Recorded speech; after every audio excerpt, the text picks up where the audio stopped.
ప్రపంచానికి కనిపించకుండా, ఎలాంటి ఆడంబరాలకు పోకుండా, కేవలం స్టాక్ మార్కెట్లోని అంకెలతో ఆడుకుంటూ కోట్లాది రూపాయలు సంపాదించిన ఒక వ్యక్తి గురించి ఈరోజు మనం లోతుగా చర్చిద్దాం. ఆహా, తకాషి కోటెగావా, ద సైలెంట్ బిలియనర్. చాలా ఆసక్తికరమైన కదా. అవును, మన చేతిలో ది సైలెంట్ బిలియనేర్ అనే పత్రంలోని ముఖ్యాంశాలున్నాయి. ఈ చర్చలో అసలు తకాషి కోటెగావా అనుసరించిన పద్ధతులేంటి, అతని వెనుకున్న ఆలోచనా విధానం, అతనొక లెజెండ్గా ఎలా మారాడో అర్థం చేసుకుందాం. తప్పకుండా. ఈ కథలో నాకు బాగా నచ్చే విషయం ఏంటంటే, ఇది మన సాధారణంగా వినే సక్సెస్ స్టోరీలా ఉండదు. నిజమే. మనం వినే కథల్లో హీరోలు ఎలా చెప్పాలి, చాలా వాక్చాతుర్యం ఉన్నవాళ్ళు, పెద్ద పెద్ద యూనివర్సిటీల నుండి వచ్చిన వాళ్ళుంటారు. కాని కోటెగావా కథ దానికి పూర్తిగా విరుద్ధం. అవును, అతని విజయం నిశ్శబ్దంలో పుట్టింది. ఆ నిశ్శబ్దమే అతన్ని ఒక పట్టాన అర్థంకాని వ్యక్తిగా మార్చింది. మన దగ్గరున్న వివరాల ప్రకారం కోటెగావా 1978లో పుట్టాడు. అతను చాలా సిగ్గరి, ఎవరితోనూ పెద్దగా కలిసేవాడు కాదట. ముఖ్యంగా అతనికి ఫైనాన్స్లో ఎలాంటి అనుభవం లేదు. ఒక్కసారి ఆలోచించండి, ఇది ఎంత విచిత్రమో. అదే కదా అసలు పాయింట్. వాల్ స్ట్రీట్లో విజయం సాధించిన వాళ్ల ప్రొఫైల్ ఎలా ఉంటుంది? ఎంబీఏలు, పెద్ద కంపెనీలలో అనుభవం, బలమైన నెట్వర్క్. అవును, అన్నీ ఉంటాయి. కాని కోటెగావా దగ్గర వీటిలో ఒక్కడి కూడా లేదు. అతని ఏకైక అభిరుచి అంకెలను గమనించడం. ఇది ఒక రకంగా ప్రతికూలత కదా. మనం సాధారణంగా అలాగే అనుకుంటాం. కాని ఇక్కడ మనం నేర్చుకోవాల్సిన పాఠం ఒకటుంది.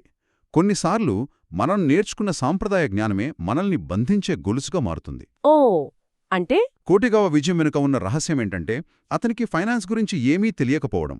అతని మనసు ఒక ఖాళీ క్యాన్వాస్ లాంటిది. దానివల్ల అతను మార్కెట్ను ఉన్నది ఉన్నట్లుగా చూడగలిగాడు. నిపుణులు ఎలా ఉండాలి అని చెప్పినట్టుగా కాడు. ఒక్క నిమిషం.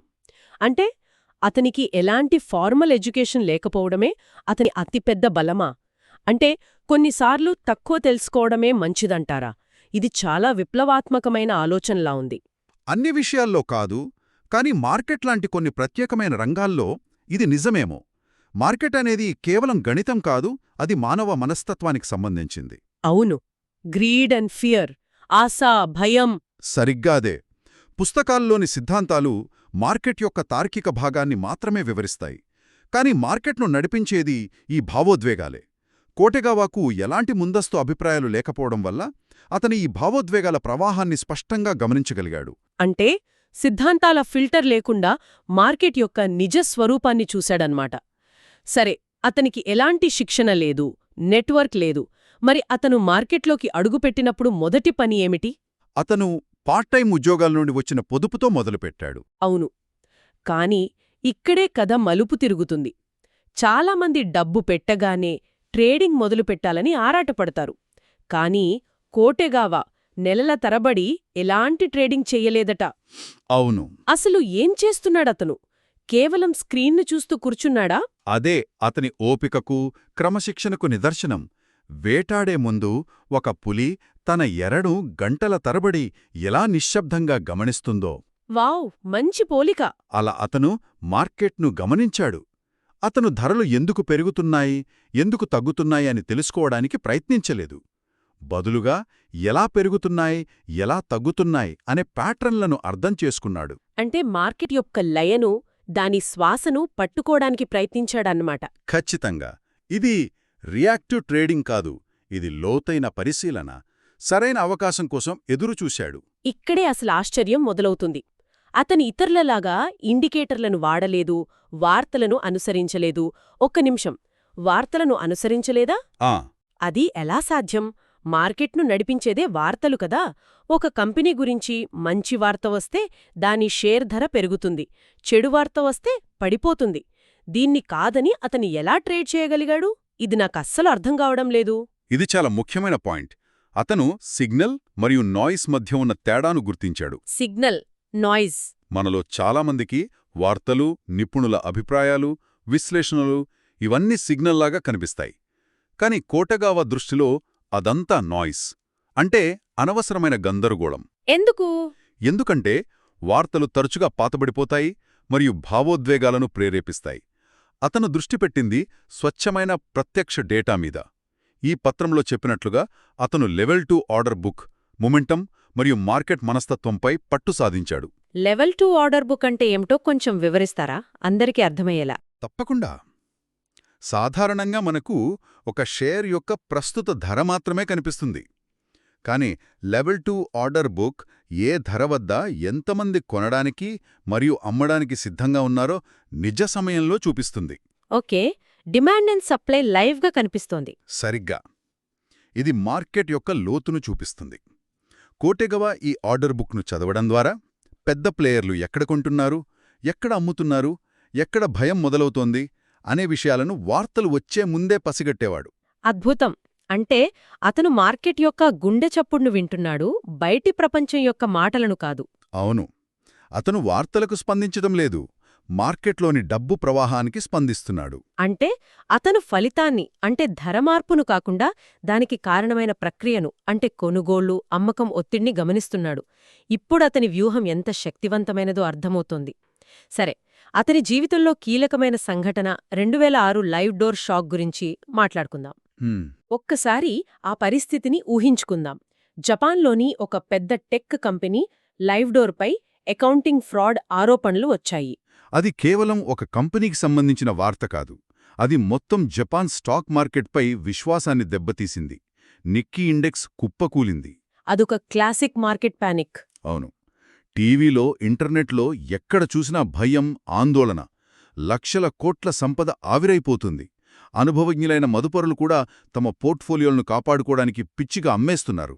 అలాంటి సమయంలో అందరూ అమ్ముతుంటే ఒక్క వ్యక్తి మాత్రం కొనడానికి సిద్ధపడ్డాడు. ఇది చేయడానికి ఎంత మానసిక ధైర్యం కావాలి? చాలా. మన పత్రంలో ఒక అద్భుతమైన వాక్యం ఉంది. అస్థిరతను చూసి అతను భయపడలేదు, దానిని వేటాడాడు. ఆహా, ఇతరులు ప్రమాదంగా చూసిందాన్ని అతను ఒక అవకాశంగా చూశాడు. మార్కెట్ పడిపోతున్నప్పుడు అతను భారీగా కొనుగోలు చేశాడు. ఇది తెలివైనా లేక పిచ్చితనమా? బయట నుండి చూసేవారికి అది పిచ్చితనంలాగే కనిపిస్తుంది. కాని అది అతని నెలల తరబడి చేసిన సాధన యొక్క పరాకాష్ట. అతను జూదమాడలేదు. అయితే మరేంటది? అతనికి తెలుసు, మార్కెట్ భయంతో నిండినప్పుడు షేర్ల ధరలు వాటి అసలు విలువ కంటే చాలా తక్కువకు పడిపోతాయని. అతను చూసింది పడిపోతున్న ధరలను కాదు, భయంతో అమ్ముతున్న మనుషులను. అతని వ్యూహం అస్థిరతను ఉపయోగించుకోవడం మరియు భయాందోళనల నుండి లాభం పొందడంపై నిర్మించబడింది. అంటే అందరి భావోద్వేగాలు తారాస్థాయిలో ఉన్నప్పుడు? అవును. అతను తన వ్యూహాన్ని చాలా ధైర్యంగా, ఒక రోబోలా క్రమశిక్షణతో అమలు చేశాడు. అతను భయాన్ని గమనించాడు, కాని దానికి లొంగిపోలేదు. ఫలితం? మన పత్రం ప్రకారం ఒకే ట్రేడ్లో 2 బిలియన్లు అంటే మన కరెన్సీలో దాదాపు 120 కోట్లు సంపాదించాడు. అమ్మో, నమ్మశక్యంగా లేదు. 120 కోట్లు, అది కూడా మార్కెట్ కుప్పకూలుతున్నప్పుడు. ఈ సంఘటన తర్వాత అతని పేరు మార్కెట్ వర్గాలలో మారుమ్రోగిపోయింది. ఖచ్చితంగా. కాని ఇక్కడే కథ మరింత ఆసక్తికరంగా మారుతుంది. సాధారణంగా ఇంత పెద్ద విజయం సాధించిన వారేం చేస్తారు? ఇంటర్వ్యూలిస్తారు, పుస్తకాలు రాస్తారు, తమ పద్ధతులు నమ్ముకుంటారు. అవును, కీర్తి, సంపద వారిని చుట్టుముడుతాయి. నిజమే, 2008 నాటికి అతను ప్రపంచవ్యాప్తంగా ప్రసిద్ధి చెందాడు. కాని అతని సంపద ప్రదర్శన వల్ల కాదు, దానిని ఎప్పుడూ ప్రదర్శించకపోవడం వల్ల. విలాసవంతమైన కార్లు లేవు, పెద్ద భవంతులు లేవు, పార్టీలు లేవు. మన పత్రంలో చెప్పినట్లుగా అతని జీవితంలో కేవలం చార్టులు మరియు నిశ్శబ్దం మాత్రమే ఉన్నాయి. ఎందుకు అంత డబ్బు సంపాదించిన తర్వాత కూడా అతని ఎందుకు అజ్ఞాతంగా ఉండిపోయాడు? ఎందుకంటే అతను కీర్తిని, ప్రచారాన్ని ఒక పరధ్యానంగా చూడలేదు, ఒక శత్రువుగా చూశాడు. శత్రువుగానా? అవును. అతని నమ్మకం ప్రకారం పరధ్యానాలు ఒక ట్రేడర్ యొక్క మనస్సును నాశనం చేస్తాయి. కీర్తి అనేది ఒక రెండంచుల కత్తి. అది గుర్తింపును తెస్తుంది, కాని దానితో పాటే ఒత్తిడిని, బయటివారి అభిప్రాయాలను, అంచనాలను కూడా తెస్తుంది. అవును, నిజమే. ఒక ట్రేడర్ ప్రజలు నా గురించి ఏమనుకుంటున్నారు అని ఆలోచించడం మొదలుపెడితే అతని నిర్ణయాలు ప్రభావితమవుతాయి. అతను మార్కెట్ను కాకుండా తన ఇమేజ్ను ట్రేడ్ చేయడం మొదలుపెడతాడు. అంటే అతని అజ్ఞాతం కేవలం వ్యక్తిగత ఇష్టం కాదు, అది అతని వ్యూహంలో ఒక భాగమన్నమాట. ఖచ్చితంగా. అజ్ఞాతంగా ఉండటం ద్వారా అతను తన అత్యంత విలువైన ఆస్తిని కాపాడుకున్నాడు. అదేంటంటే మార్కెట్ అంకెలపై మాత్రమే దృష్టి సారించిన ఒక స్పష్టమైన, నిష్పాక్షికమైన మనస్సు. వావ్! బయటి ప్రపంచం యొక్క అంచనాల బరువు అతనిపై లేదు. అతని ఎవ్వరికీ జవాబ్దారీ కాదు. అతని నిశ్శబ్దమే అతని కవచం. అతని అదృశ్యమే అతని శక్తిగా మారింది. అతని నిశ్శబ్దమే అతని శక్తి. చాలా అద్భుతమైన ఆలోచన. సరే, ఇప్పుడు మనం ముగింపుకొస్తున్నాం. అతని ప్రస్తుత స్థితి గురించి మన పత్రంలో ఏముంది? అతను ఇంకా ట్రేడింగ్ చేస్తున్నాడా? అదే అసలైన రహస్యం. అతను మళ్లీ అజ్ఞాతంలోకి వెళ్ళిపోయాడు.